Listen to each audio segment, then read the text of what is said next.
This is my first warm-up, so I wanted to show people that even though I'm pretty good at this event generally, that my first warm-ups are poor very often. And also I want to show that I find that it's an important event where if you know you're going to be wearing certain kit, i.e. sleeves, belt and stuff, I actually like to be super specific with this, just because it's not only the stability that you're creating from using the kit, there's actually positional changes. So like for instance, what's so important with this is that getting that rack position. And I find personally I wear the triple ply sleeves for these particular dumbbells, whereas my other dumbbell, normal dumbbell, Monster Dumbbell, I'll flip between like say neoprenes and single ply, just because I find that this kind of very often can maul us into a big bend here, whereas getting that bit of assistance to keep the arm up can help you find that central point. Yeah, exactly, because I've done it before where I've say warmed up, got the rack position feeling really good for no sleeves, and that's what a lot of people make the mistake of with other events as well. They'll go to they'll go to putting the sleeves on for the heavier sets, but then the position changes. Yeah, they just think, oh, it's just going to be easier. It is if you're nailing that skill, but very often it's not.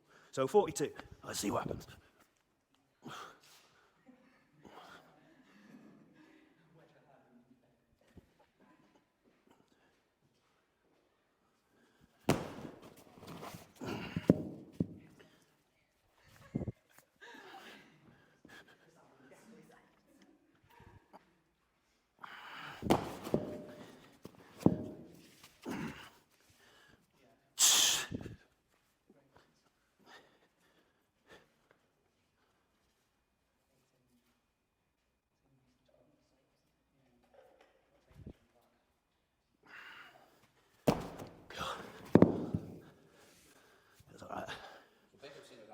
So yours is more front of the ear rather than behind it like a Monster Dumbbell? Yeah.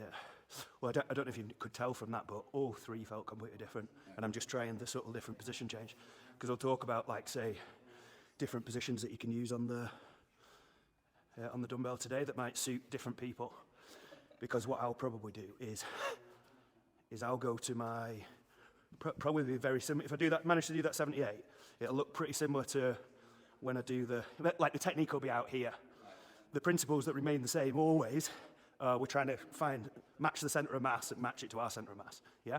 Where you might find that some people who are maybe, I don't know, maybe smaller, say people with, like, say, longer levers, maybe less mass, maybe lighter weight class women, maybe, who've got less margin for error with the upper body, you might actually find that, because if you think about it, if you look at the center of mass, doing a technique like Stephen was doing, where he's stacking the globe on top of the globe vertically, and that's going to make that rack position feel easier and more consistent. But as you drive and catch, the dumbbell's going to be moving, so it can be easier. You can mess up that line a little bit. So I'll go to the next one, and I'll try and do one of each. I'll just do one, not thinking about it, and then I'll try and do the one where I'm stacking what I'm saying. What's this? Oh, they're both 58. Oh no, that's 53. So I'll go, yeah.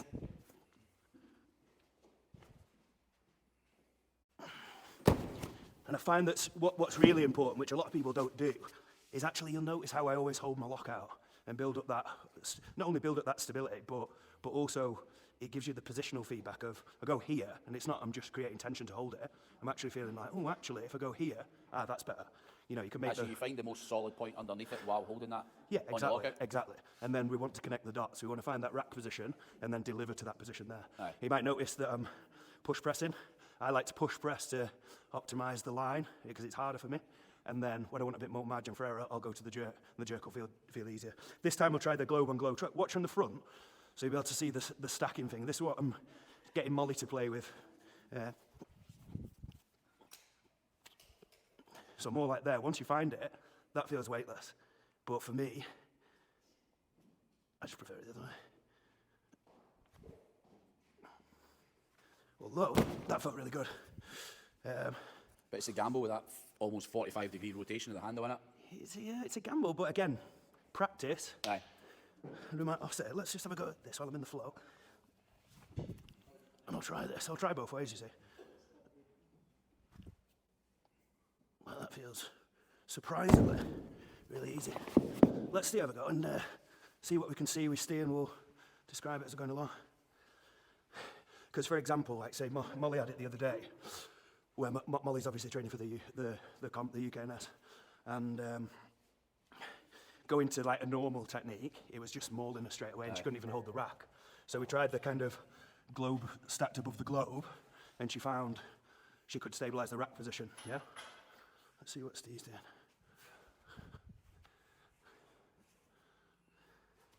That's nice, mate. So don't say again. I find it. I've naturally just started doing it, but I think my mobility's shit. Yeah. So I'm naturally going to finish here, which is why Yeah. you know what I mean. Almost as I'm finishing that, naturally, I wasn't even thinking about it, but naturally I've started going. Yeah. So what is it? The like your shoulder flexion. Yeah. So what you might find for Steve is like he's going with the head back for the sake of like his shoulder mobility in terms of shoulder flexion. But also what you might find helpful is back and to the side like that. Yeah. Try that now. Yeah, you can do. Yeah. So similar to Crozier's when he broke the dumbbell record, Yeah. this is a shoulder mobility issue. Right, You get okay. more out and then stood it Yeah. up. I've just noticed it by mistake when I've gone really heavy and gone to a real grind, and I've ended up like, some of my best dumbbells have been like there. So just like push your head away to the side. That's nice. But what would be, It didn't feel great, but I've Yeah. not done that before. So but also what encourage Steve to do is definitely be holding that lockout. Yeah. Because like even me, even though it feels so light overhead, my overhead stability is really good compared to like the rest of the lift. It's still like doing the first rep still feels sketchy until I find this, this dead point. Yeah.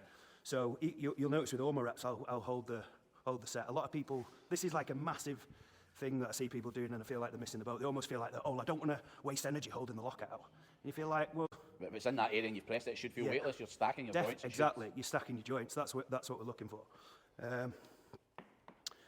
So, in fact, I'll demonstrate on this, right? 78. So this is probably, it's too much of a jump for me, this probably. Well, I'm going to assume that it is. And this is good for people who say like Molly the other day, for instance, she went into the 42 because we didn't have anything lighter. But it's a little bit too heavy for her, considering she hasn't really done it before. Probably be better with like 34, 35 or something. Right. So what we focused on was actually just cleaning it. And she noticed that, say, compared to the other dumbbell, the normal dumbbells or the circus dumbbells, you can kind of, if it feels heavy, you can almost do a continental clean, like bump it up, or you can do what I'll do when it's heavy and do like almost like a hip clean, whereas it's a lot more difficult with these to do. So you've got to commit to the power clean. Actually, the Monster Dumbbell, you can almost do like a log where you can get it onto a lap position then. Yeah, that's what I like to do when it's heavy. So yeah, and then once she got that, she was landing it in the rack, and then at first it was like, oh, she couldn't stabilise it whatsoever. Then we got to find the rack and find that balance point. At no point did she even try to press it or jerk it, even if she thinks she maybe could have done. But she was just trying to find that stability, and then we progressed. I've talked about it on other videos where I say, right, the prerequisite for jerking or pressing is actually being able to drive with the weight. Before you can drive with the weight, the prerequisite is being able to dip. Aye. Before you dip with the weight, the prerequisite is actually holding a rack position. So find that dead point as square one, and then we got to the point later in the session where she was holding that, and then she was having to go at dipping with it.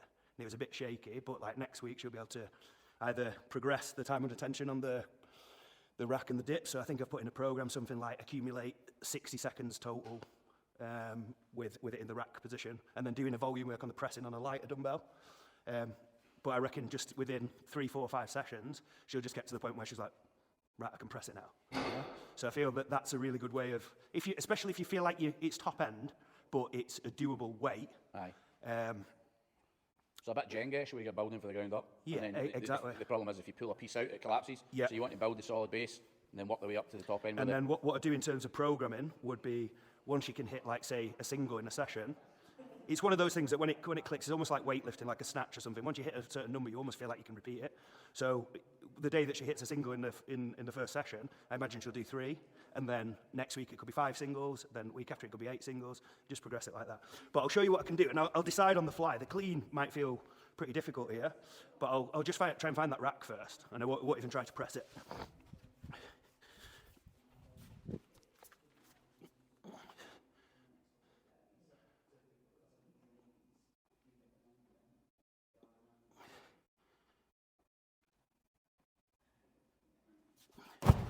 It's all right.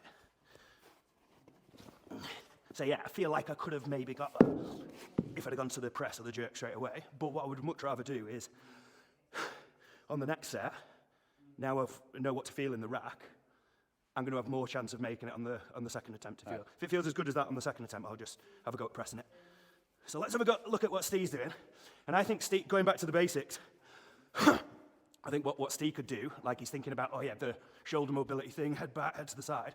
I still think he can get some easy gains from actually finding that more centrally stacked position. It still looks like it's, if you drew the center down the center of mass, it still looks like it's down to one leg. I feel like I'd like him to go more here.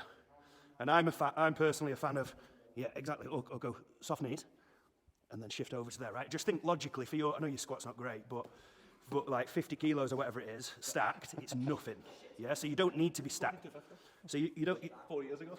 so you don't need to be stacked here because like stacking's what we look at. You can actually go soft at the knees and you'll find it, personally, I find it easier to, you can shift your hips and shift that center of mass, but without compromising the torso angle, yeah? You'll find that if you're stiff with the hips and say, right, more weight through the left leg, you'll find people go like this. Aye.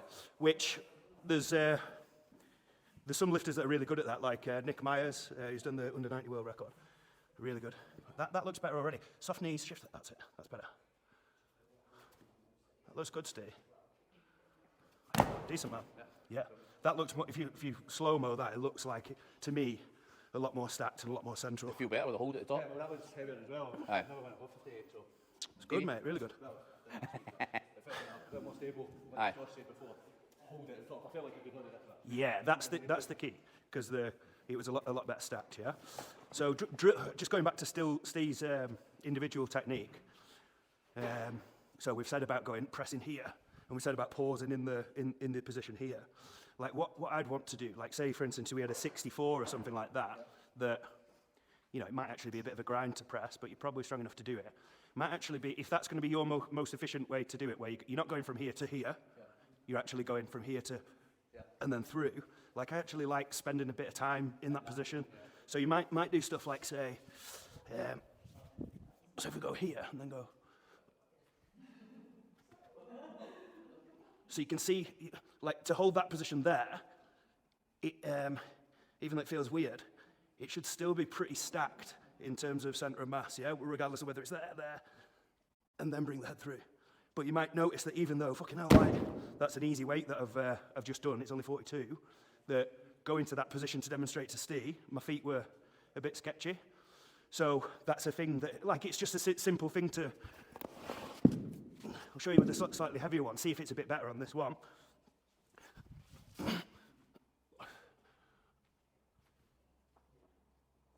3, 1, 2, 3, yeah? So that felt better straight away. Right. If I hadn't have done the pause on the first one to find out that to iron out that kind of unstable feet, just try that, go back down to 42, Steve. You know, it's a similar principle to the log for like guys and girls that I coach, that if they, like say I'm encouraging them to get keep the head back on the push press, for instance, on the log, to get that kind of lower lockout, good bar path or whatever.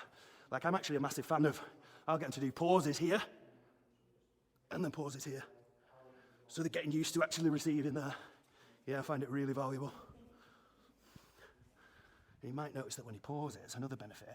If you can pause at that lockout, it might be a bit tough. That's great, Steve. Yeah? Nice, mate. That was really good. That line looked great. But yeah, you might notice that if you watch the video back and slow-mo it, you might know another advantage is not only the mobility requirements and you're putting yourself in a stronger position for your upper body to work, but actually, just keeping it simple, he's locking it out lower. Yeah, that's we don't want to get fancy with biomechanics and stuff. Just pick something on the wall behind and look where it's locking out there versus there. Yeah, it's slightly lower. It's A to B in a shorter motion. Yeah, exactly. And you think where most people are failing dumbbells, it's like, most of the time it's out here, but in terms of where the joint is, how many people do you see where looks easy, and then they do a rep, and then they put another 3 or 5 kilos on, and then they get to here, and they fail. Right. So imagine if, like what I'm doing to get the benefit of locking out lower, I'm going to jerk, yeah? Whereas with Steve's technique, if he can just get really comfortable going, like you were going there, but couple that with my head away, you're essentially jerking it, but using your back more than your hips. Right, let's have a go with the 78 then. I'd do a couple of singles at the comp, personally. if I could, but I'll just go in for the sake of this, and then if I misgroove the first one, fail it, which is possible, then you'll see me not panicking, taking my time. Like, I know comp scenario, right? Me versus Steve today, match play. I know that I just only need to get a rep to beat him.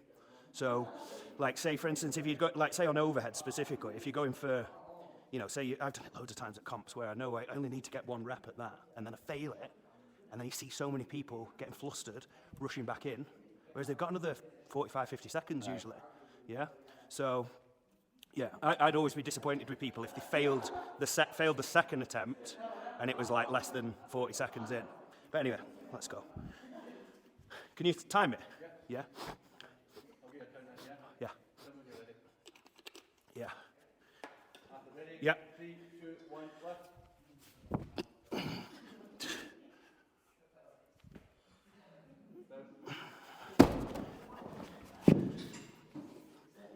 Let me know when 15, Steve. 15.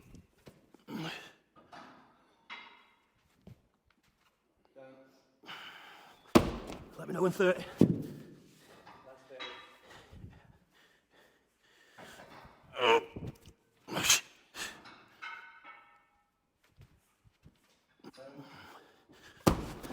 Let me know last 10.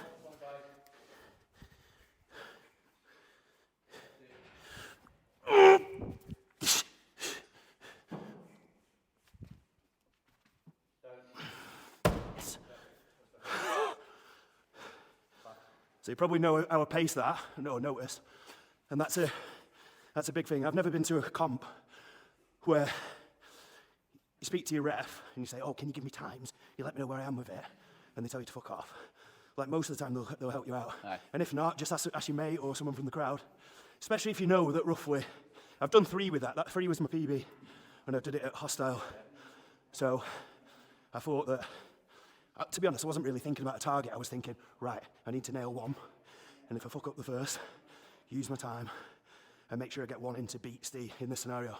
But then I got that first one in, and then I knew logically, with how heavy it felt, there's no way I'm going to get 5 within the time. I reckon if it had gone for 5, I'd have failed the 4th, probably. By 20 seconds left. Yeah. That's why I was saying to Steve, I was like, right, 15-second blocks, let me know. Yeah? Exactly. Yeah.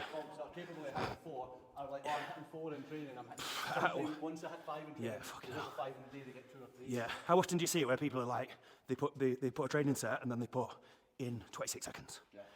Like, or in 30 seconds, like insinuating that they could potentially get double the amount of reps. Where, When they're giving them ground command as well. yeah, exactly. Right, let's go Steve's. So yeah, good start.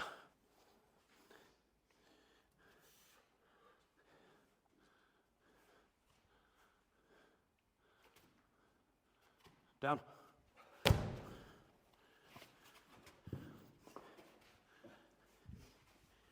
Could you grab that?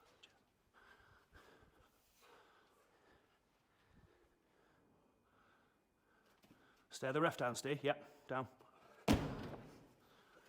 Yeah, we've got 25 seconds, mate. You're fucking right. Make sure you get a triple. Come on. Stare down the ref while your head's still back, yeah?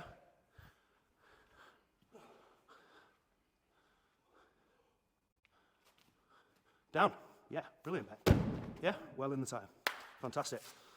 So what we're saying to Steve then during the set, which I'm not a fan of when people are fucking shouting stuff at you when you're doing your set, like, it should be prepared, but you know, if we were just doing dumbbell today, that'd be a thing, especially for Steve's technique. With me, it's easy because my strength, a bit like Becca, whatever you can get overhead, you could hold there all day because your overhead stability is so good. The same with Molly actually, yeah. Whereas Steve's isn't great. It's not super comfortable when the weight's overhead. So what's even more important for Steve is, like I said on that first one, it was too honest in my opinion. Where he's going here, making sure he's got the head through, and then he's looking at the ref like that. And I think, for me, he's had it over his head ages there. Whereas on the second and third, I'm saying, right, stare down the ref. I say that to everybody on overhead stuff, on every event, to be honest.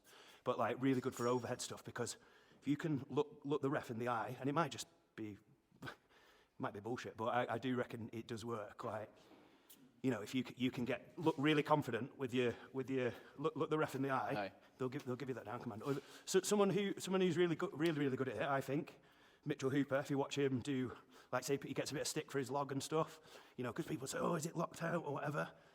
The objectively, the ref is giving him his down command. Yeah, so of course it is. So why would he develop this range? Because if he needed to, I guarantee that he would. Yeah, he's a master of going here on the log, for instance. He's going here, get down. Yeah. So yeah, I think it's pretty amazing. And like say he'll do that on dumbbell where he's almost getting the lockout, like the down command here. Yeah. Nice. And don't get me wrong. Yeah. Because, as I said to you when I was starting, Yeah. that's a problem. So I actually feel more comfortable here. 100%. As soon as I come in, Yeah. I'm like waiting on the down command. Yeah. So what I'm saying for Steve is like, say, go here when he's found that stable position, stare down the ref confidently, yeah, and then he can still finish the rep. And like, I'm sure that a lot of the time he'll get the down command as he's still going up and recovering it, yeah, rather than finishing the rep honestly and then looking for me, Aye. yeah. Like it's such a key, showing that you're confident. And another good one is if you're not sure you've got the rep, just celebrate it anyway. Yeah, definitely. Just drop it and go, yeah!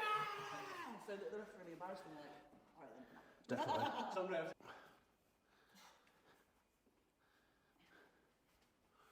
It's nice. Feels all right, that. Yeah, it looks really good actually.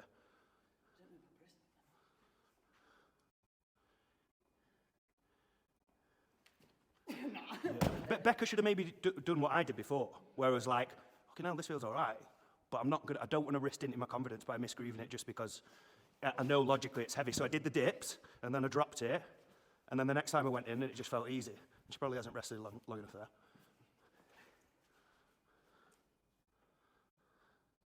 The only problem I find with this, Yeah, so this feels stable. yeah, Doesn't feel like I've got it in my hand at all. okay. Looks like a slightly different position on the head of the dumbbell as well. It's definitely it's Further different back. from the left to the right. The right rack felt more stable, but I think because my hand isn't, I'm nowhere near closing fingers. It feels like I've only got half the dumbbell in my hand. Yeah. So therefore, when I did that like little test Yeah. press, it just felt like I had no grip Yeah. on that dumbbell at all. Which actually can be, I find it can actually be a really good cue for, you know, say for instance I go to the normal dumbbell or the Monster Dumbbell, like I'll actually cue myself to do that on purpose. I'll go thumbless and I'll be like trying to make it feel like I'm not gripping it whatsoever, because the feedback that you get is that you're not actually using your upper body to like stabilize so much. So then you find that your rep position's a little bit better. And then I actually quite like going for a loose, like almost false grip on that. My thumb's probably still around, but I'm not gripping it hard here. And then overhead, I'm just catching it. That's what I do on axle. Yeah. I don't have thumbs on axle at all, and a lot of the time, especially when I go a bit lighter on axle now, when I do a split jerk, Yeah. there's a lot of times where it'll come out of my hand, like, Yeah. in my lockout position, like I'll Okay. feel it lose touch with my hands, Yeah. and then it'll drop back down into them. But I suppose what I'm saying with this is like if you watch closely, like I'll like, almost think I'm like palming it in that, So the and I'm weight's going more like there, there, yeah. and then I'll close my hand, kind of thing. Yeah, what you're saying about Axel and what you're saying about Molly not having the chance to warm up, if she gets to use a 31, use a 35, gets used to throwing that up and Yeah. catch her, then she comes on to this, you're never going to be able to close your hands because it's No, too big. yeah. Yeah. But then she's used to it, so she can be there and she can be confident and commit Yeah. to it. yeah, So again, that might be something that's useful where people say about using the fat grips on the normal dumbbell. You can kind of practice that. Oh my God, like I don't feel like I've got a good grip of it, but actually it's no problem. Just watch my hand and how loose I'll keep it. And also another thing we asked before about the length of the dumbbell. That was one thing. Was I find the shorter the handle, even though it might dig in a little bit and be more uncomfortable, I find it a lot easier, because if you think about it, if you're angled out like that, the longer the handle, the more that globe is pulling that way. So the more you'll have to go to the other side to feel stable. I find that the shorter the handle, the easier it is to control the rack position, just because like in any given rack position, the centre of mass is closer to your centre of mass. But the thing what I would do, which you notice with longer dumbbells more forcibly, but I just do it with every dumbbell now anyway, is I actually look to, I don't go central on the dumbbell, I go right up to the far end here. So if you look, it's not central, like Yeah, so there. you're choking it to lift it. Yeah. So you'll find that it's just easier to stabilise the rack position. And look, if you think of the cue that I said recently about imagining you're on the phone to the dumbbell in a loud room, look how close my hand is to my ear. yeah, compared to if my hand was central. This rack just feels so much easier to stabilise. So, and it's the same whether it's there or there, yeah? But also, the only thing to note is that I'm playing to my strengths here of my overhead stability is good. So when I go overhead, the fact that my hand isn't so central doesn't really matter because I can afford for this bit of the lift to be a little bit more difficult. But also as well, I found that over the time that you can offset the, you know, say where I'm doing it on the big red heavy dumbbell, like I find that if I just go here anyway, I just offset the kind of, the disadvantage of the thing being central. So yeah, that's a good thing to notice. And well, you asked about the grip top. So I find that grip tops are really good. I used to wear a super tight one, but I find that actually wearing quite a loose one now feels pretty good. I like it sometimes. Instead of the material being super taut, It bunches up underneath it. yeah, it can almost bunch up and be quite comfortable. Because I found that I used to wear a skin tight one, and then I used to find that would often, with it being tight, slip quite easily. So I find that a way that you can offset the risk of the grip top slipping, if you find a benefit of a grip top, is wearing a top underneath, or wear a grip top underneath a grip top. And also, if you're thinking for like compacts, if people don't give me stick for this, but like if you're doing a comp that without that don't allow grip tops, like you might actually notice a benefit from wearing a grip top underneath the t-shirt, because you might find that you get the benefit of, instead of your t-shirt, you're not getting the grip on the outside, but you might find that you get the benefit of the t-shirt isn't slipping on your skin. I've Yeah. done that on training axle, and when it's freezing cold, I put a Yeah. t-shirt over the grip top because it feels a Perfect. bit better. As a promoter then, Stephen, would you allow it? Yes. So what's the The saying? grey area? No, well, no, it's not grey. It's not in the rules. Yeah, it's not. It's better to ask for forgiveness than than ask for ask for permission. permission. Yeah, that's a good little thing. And if people alter the rules after you've competed, then I think I'll take that as a compliment.